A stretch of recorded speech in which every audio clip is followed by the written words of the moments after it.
সব কিছু পুড়ে ছাই, অক্ষত রইল পবিত্র কুরআন শরীফ।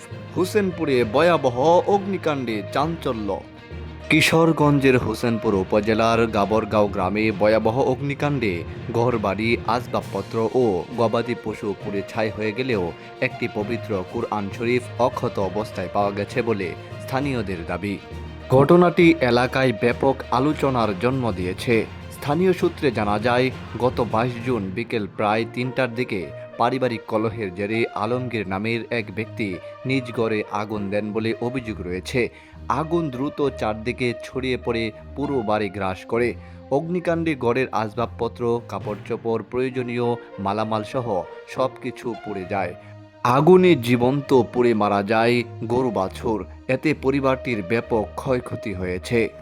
তবে আগুনে সবকিছু ভস্মীত হলেও একটি পবিত্র কুরআন শরীফ অক্ষত অবস্থায় পাওয়া যায়, যা নিয়ে স্থানীয়দের মধ্যে ব্যাপক চাঞ্চল্যের সৃষ্টি হয়েছে। অনেকেই এটিকে মহান আল্লাহর কুদরত হিসাবে দেখছেন। ঘটনার পর এলাকায় শোকের ছায়া নেমে এসেছে। ক্ষতিগ্রস্ত পরিবারটির পাশে দাঁড়ানোর আহ্বান জানিয়েছেন স্থানীয়রা।